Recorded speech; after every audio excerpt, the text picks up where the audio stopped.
Now, for Londoners rushing to work this morning, the sight of a helicopter crashing to earth in a ball of fire was little short of terrifying. After it hit the top of one of the many tall cranes which punctuate the capital's skyline, it killed 2 people, including the pilot, Pete Barnes, and injured another dozen. But in truth, there could have been many more casualties. That's because the helicopter came down in a densely populated area at the peak of the rush hour. It hit the Wandsworth Road 300 yards from the crane, which was on top of St George's Wharf Tower. Now, that's a road just next to one of the busiest 4-lane traffic junctions in South London. Debris from the aircraft hit parts of the new Covent Garden flower and vegetable market, where more than 100 traders and buyers were already working. But it missed by just yards the busy commuter trains and tracks that run through the area. And it also avoided the heavily used bus station and tube interchange, which were packed with commuters. It was uncomfortably close, too, to the MI6 building, which was just a few hundred feet away. And if it had come down a few hundred yards further south, there would have been a potentially catastrophic crash into gas storage holders. Well, air accident investigators have already begun work on what may have caused the accident, as Paraic O'Brien reports. How do you react if on your way into work you come across this? Get away! Some of the first on the scene just stopped and stared. Then it starts to dawn on others. They start running away. What's that? Helicopter. No. At some point, the shout goes up. No, someone's in the car. I need to help these guys. No, someone's in the car, son. Some go forward trying to help.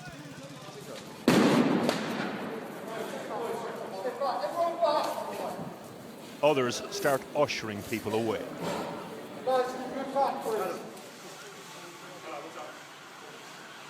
I arrived on the scene of the crash little under an hour after it happened. An eyewitness told me on the scene that the helicopter under dense fog hit that crane against the tower. You can see behind me, you can see a large chunk of the crane missing. Other eyewitnesses describe seeing the helicopter experience some difficulty before hitting the crane. Before it hit the block of the crane, it was struggling. It was making funny noise. It looks as if they were in trouble. Just lost total control and it just ripped it like a piece of paper. It was like it wasn't metal or anything, it just literally ripped. And as it came down, noise like a descending. The rotor blades literally sheared off the helicopter instantly, and the top of the crane smashed off as well and just fell to the ground. We ran out to it, see a car burning, helicopter on top of it, and just really shocked, still shaking really. The emergency services arrived in record time, and as the flames subsided, parts of the helicopter came into view. Pieces of engine here, the tail wing on a nearby roof there. By late morning, the news that 2 people had died. One was on the ground, the other was pilot and father of 2, Captain Peter Barnes. Struggling to come to terms with the news, a close friend. We heard about it. I didn't even think it might be Pete. But no, I mean, he was such a genuinely nice guy. And yeah, really very upset. Okay, Pete. He worked with the air ambulance and featured on a local news item some years ago because he also flew for big budget films. He was working on a Bond movie with Pierce Brosnan. From the start of the interview, the genuinely nice guy description borne out. Can you give me your, 1, 2, hello. Can you give me your full name and any title you may have? Captain Pete Barnes of Q Division. Bond doesn't talk like that. No, he doesn't. He was also one of the most experienced pilots in the business, with over 12,000 flying hours under his belt. So, what happened?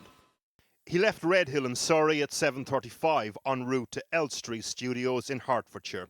It's understood he asked to be diverted to Battersea Heliport because of dense fog. He never made it. Just before 8, his helicopter hit the crane at St George's Wharf Tower in Vauxhall. Eyewitnesses say they saw the helicopter experience some difficulty.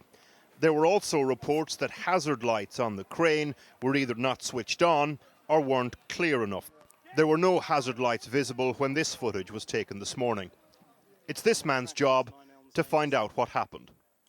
We're going to be trying to build a picture of the operational and mechanical aspects of the occurrence, and then we'll return the wreckage to our facility in Farnborough in Hampshire.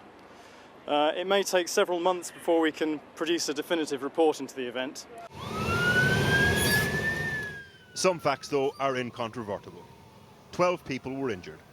2 people died when a helicopter fell out of the sky onto one of London's busiest streets at rush hour.